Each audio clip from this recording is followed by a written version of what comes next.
wabarakatuh. Waalaikumsalam warahmatullahi wabarakatuh. Bagaimana kabar Ananda semua hari ini? Alhamdulillah luar biasa. Semangat, Allahu Akbar. Alhamdulillah, nampaknya Ananda semua semangat untuk mengikuti pembelajaran kita pada pagi hari ini. Nah, sebelum kita masuki pembelajaran kita pada pagi hari ini, Ibu akan mengabsen siapa kawan-kawan kalian yang tidak hadir pada pembelajaran kita pagi ini. Siapa yang tidak hadir? Abin dan Kesya, Bu. Kenapa Abin dan Kesya? Sakit, Bu. Semoga kawan-kawan yang sakit pada hari ini kita doakan semoga lekas sembuh, amin, dan bisa mengikuti proses pembelajaran kita untuk kedepannya. Oke, sebelum kita mulai pembelajarannya, ada baiknya dulu Ananda berdoa sebelum kita melakukan pembelajaran. Irina, coba dipimpin doanya. Bismillahirrahmanirrahim. Rabbi zidni ilman warzuqni fahman. Artinya, ya Allah, tambahkanlah ilmu kami dan berilah kami pengertian yang baik. Amin. Baiklah, setelah kita melakukan doa, semoga pembelajaran kita hari ini bisa bermanfaat untuk kedepannya. Amin amin ya robbal alamin. Ananda semuanya, nampaknya kelas kita sangat kotor pada pembelajaran kali hari ini. Ayo Ananda semuanya, kita melakukan operasi semut. Tolong Ananda semuanya ambil sampah-sampah di bawah mejanya ya. Nah, cepat Epel, itu sampahnya masih ada Epel. Nah, dimasukkan ke dalam tempat sampahnya ya. Oke deh. Nah, kan sudah bersih nih kelas kita. Sudah enak matanya memandang kan, sudah enak untuk mengikuti pembelajaran. Baiklah Ananda Ibu semuanya, sebelum kita memasuki pembelajaran tersebut, Ibu akan menyampaikan tentang kompetensi dasar dan indikator pencapaian kompetensi yang akan kita capai pada pembelajaran kita hari ini. Yang pertama, kompetensi dasarnya yaitu memahami ketentuan tata cara sholat fardu. Nah, indikator pencapaian kompetensinya yang pertama, mendengarkan materi dengan baik tentang rukun sholat fardu. Yang kedua, menyebutkan materi tentang syarat wajib dan syarat sah sholat fardu. Yang ketiga, mengidentifikasikan tentang sunat-sunat sholat fardu.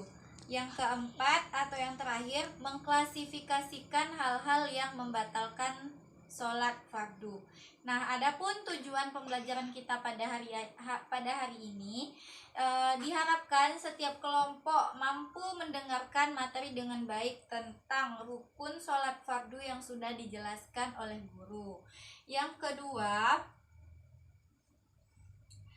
setelah setiap kelompok sudah mendengarkan dengan baik tentang rukun sholat fardu tadi, masing-masing kelompok mampu menyebutkan dengan anggota kelompoknya masing-masing tentang syarat wajib dan syarat sah sholat fardu. Yang ketiga, setelah masing-masing kelompok menyebutkan tentang syarat wajib dan syarat sah sholat fardu, maka diharapkan masing-masing kelompok dan anggota kelompoknya dapat mengidentifikasikan tentang sunat-sunat sholat fardu. Nah, yang keempat atau yang terakhir, setelah masing-masing kelompok dapat mengidentifikasikan tentang sunat-sunat sholat fardu, maka diharapkan masing-masing kelompok dapat mengklasifikasikan hal-hal yang membatalkan sholat fardu. Oke, itulah tadi KI dan IPK serta tujuan pembelajaran yang akan kita capai hari ini. Mudah-mudahan kita dapat mentuntaskan materi hari ini. Selanjutnya,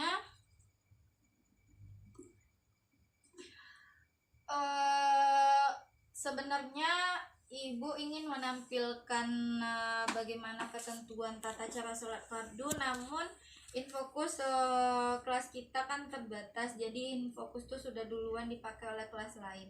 Makanya di sini Ibu alternatif saja menggunakan media berupa media gambar Di sini Ibu tampilkan kepada Ananda semua bagaimana ketentuan tata cara sholat fardu. Ini pada sholat subuh yang pertama, berdiri tegak menghadap kiblat sambil niat. Nah, begini gambarnya.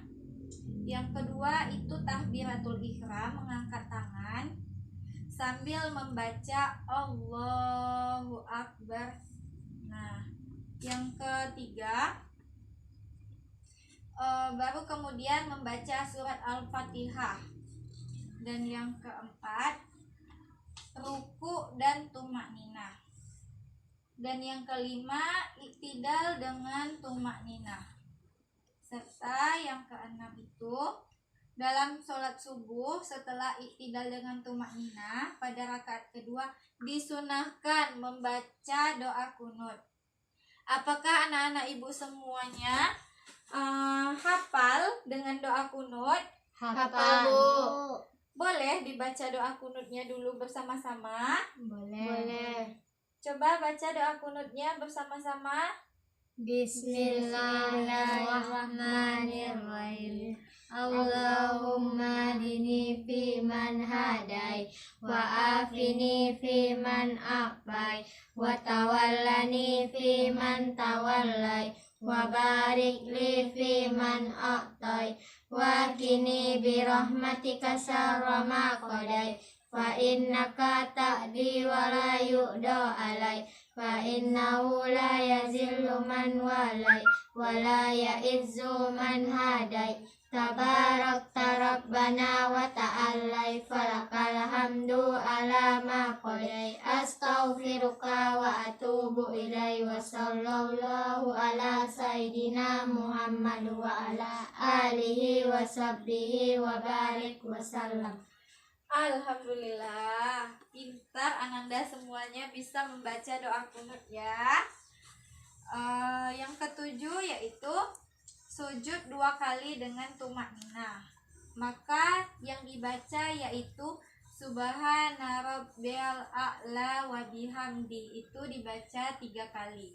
Dan yang kedelapan duduk di antara 2 sujud dengan tumakninah serta membaca tasyahud akhir, dan juga yang terakhir itu mengucapkan salam. Nah, itulah tadi bagaimana ketentuan pelaksanaan tata cara sholat fardu. Semoga Ananda semuanya yang sudah menghafal doa kunut bisa menerapkannya pada kehidupan sehari-hari. Baiklah, itulah tadi Ibu sudah menayangkan atau sudah memperlihatkan media berupa media gambar kepada Ananda semuanya tentang ketentuan tata cara sholat fardu.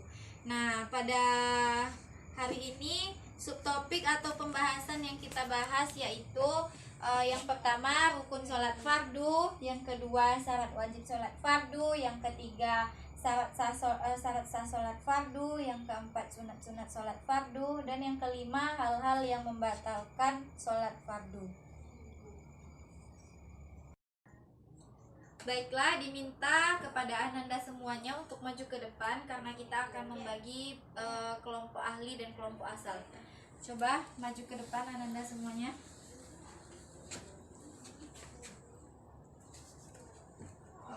Oke, kita akan membagi kelompok asal dan kelompok ahli. Kelompok ahli yang pertama yaitu Ellen. Coba Ellen pindah ke situ.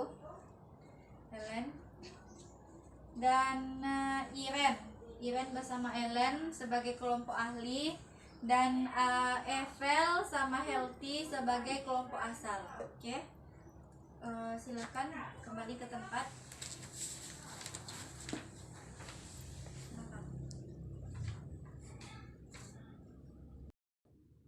Oke, karena kelompoknya sudah Ibu bagi tadi kan, Helen sama Iren kelompok ahli, Healthy sama Apple kelompok asal.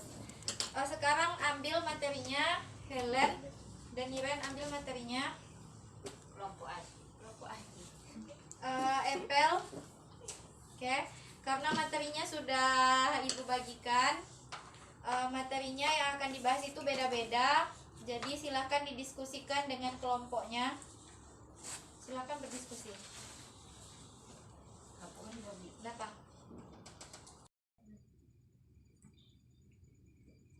Bagaimana dengan kelompok asal? Apakah sudah dapat materi tentang syarat wajib dan syarat sah sholat? Udah. Syarat wajib sholat 1. Beragama Islam. 2. Dewasa. 3. Berakal sehat. Syarat sah sholat 1. Suci dari hadas besar dan hadas kecil. 2. Suci badan, pakaian dan tempat dari najis. 3. Menutup aurat. 4. Menghadap kiblat. 5. Sudah masuk waktu sholat. Baiklah, sangat bagus. Dilanjutkan kembali diskusinya kelompok asal. Bagaimana dengan kelompok ahli? Apakah sudah dapat materinya? Apakah sudah dapat juga materi tentang rukun salat, sunah-sunah salat, dan hal-hal yang membatalkan salat? Udah. Nah, baiklah. Dilanjutkan kembali untuk berdiskusi. Karena setiap kelompok ahli dan kelompok asal sudah mendiskusikan materi kelompoknya dengan baik, diminta kepada setiap kelompok ahli dan kelompok asal untuk maju ke depan.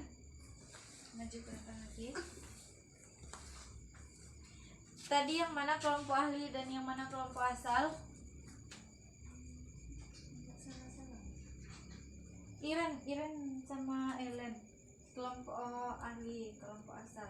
Nah, kan sudah dibentuk tadi kelompok ahli dan juga kelompok asal. Sekarang kelompok asal kembali ke kelompok ahli dan kelompok ahli kembali ke kelompok asal. Dan sudah mendapatkan materi kelompoknya masing-masing, maka Ibu meminta Ananda dari setiap kelompok untuk dapat membahas materinya masing-masing yang sudah didapat tadi. Kemudian nanti Ibu akan instruksikan kepada Ananda untuk menyimpulkan setiap masing-masing kelompok menyimpulkan materi ke depan secara bergiliran. Silakan.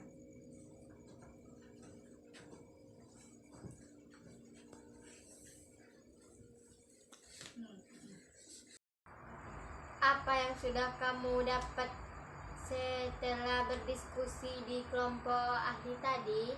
Tadi kami mendiskusikan tentang syarat wajib sah sholat dan hal-hal yang membatalkan sholat. Baiklah, karena tadi sudah dibentuk setiap masing-masing kelompok asal dan kelompok ahli. Nah, sekarang Ibu minta kepada Ananda semua dari kelompok asal dan kelompok ahli untuk mempresentasikan hasil diskusinya. Diminta kepada kelompok asal dulu yang mempresentasikan hasil diskusinya. Inilah hasil diskusi kami. 1. Syarat sholat ada 2, yaitu syarat wajib dan syarat sah. 2. Syarat wajib salat terdiri atas Islam, baling dan berakhlak sehat. 3. Syarat sah sholat adalah suci, menutup aurat, musuh waktu dan menghadap kiblat. Oke, kita berikan aplaus kepada kelompok asal karena sudah mempresentasikan hasil diskusinya. Diminta kepada kelompok asal untuk kembali ke tempat.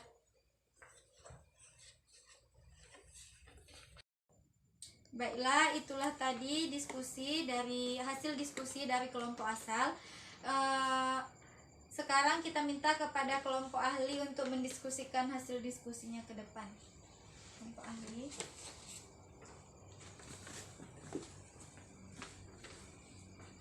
Inilah hasil diskusi kami tadi. 4. Rukun salat adalah sesuatu yang harus dikerjakan dalam salat. 5. Sunnah salat adalah apabila dikerjakan mendapat pahala dan apabila tidak dikerjakan tidak berdosa. 6. Yang membatalkan salat adalah meninggalkan salah satu syarat atau rukun dan melakukan perbuatan yang dilarang dalam salat. Oke, kita berikan aplaus untuk kelompok ahli yang sudah mendiskusikan hasil kelompoknya tadi. Sangat bagus.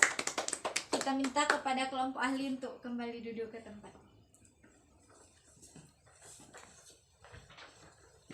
Nah, itulah tadi kelompok ahli dan kelompok asal sudah mendiskusikan hasil diskusinya ke depan. Anak-anak ibu semuanya pasti sudah mengetahui apa-apa saja tentang syarat wajib sholat, syarat sah sholat, rukun-rukun sholat, sunnah-sunnah sholat, dan hal-hal yang membatalkan sholat, karena kalian sudah mendiskusikan dengan kelompok kalian masing-masing. Semoga dengan mengetahui apa-apa saja yang kita pelajari hari ini bisa kalian terapkan pada pembelajaran selanjutnya. Oke, itulah tadi setiap masing-masing kelompok sudah mendiskusikan hasil kelompoknya ke depan secara bergantian. Sekarang Ibu bertanya kepada Ananda semuanya, sudah paham dengan pembelajaran kita hari ini? Paham, Bu. Apakah sudah paham? Paham, Bu. Alhamdulillah sudah paham ya. Coba siapa yang dapat menyimpulkan hasil diskusi kita, hasil materi kita pada hari ini? Angkat tangannya. Epel, coba Epel. 1. Syarat salat ada 2, yaitu syarat wajib dan syarat sah. 2. Syarat wajib salat terdiri atas Islam, balik dan berakal sehat. 3. Syarat sah salat adalah suci, menutup aurat, masuk waktu dan menghadap kiblat. 4. Rukun salat adalah sesuatu yang harus dikerjakan dalam salat. 5. Sunnah salat adalah apabila dikerjakan mendapat pahala dan apabila tidak dikerjakan tidak berdosa. 6. Yang membatalkan salat adalah meninggalkan salah satu syarat atau rukun dan melakukan perbuatan yang dilarang dalam salat. Oke, itulah tadi kesimpulan materi kita pada pembelajaran kali ini. Betul semua kesimpulan yang sudah dibacakan oleh Evel, yaitu kita sudah mengetahui apa-apa saja rukun sholat, sunnah sholat, hal-hal yang membatalkan sholat, syarat wajib dan syarat sah sholat juga ya. Sekarang Ibu akan mencoba menguji konsentrasinya. Apakah masih konsentrasi dengan pembelajaran kita? Masih semangat? Semangat. Masih semangat. Coba kita melakukan tepukan gemuruh. Ikuti gerakan tangan Ibu nanti. Kalau Ibu bacakan tepuk pelan, kalian pelan. Kalau tepuknya kuat, kalian harus lebih kuat lagi dari itu. Oke, kita mulai. 1, 2, 3, tepuk pelan. Kuat. Pelan. Kuat pelan. Pelan kuat. Pelan kuat. Kuat pelan. Kuat pelan. Oke, nampaknya semuanya masih konsentrasi ya. Masih semangat juga. Baiklah. Kita tutup pembelajaran kita dengan membacakan hamdalah. Alhamdulillahirabbil alamin. Semoga apa yang sudah kita pelajari hari ini bisa kita terapkan dalam kehidupan kita sehari-hari. Oke, Ibu akhiri. Wabillahi taufiq wal hidayah. Assalamualaikum warahmatullahi wabarakatuh. Waalaikumsalam warahmatullahi wabarakatuh.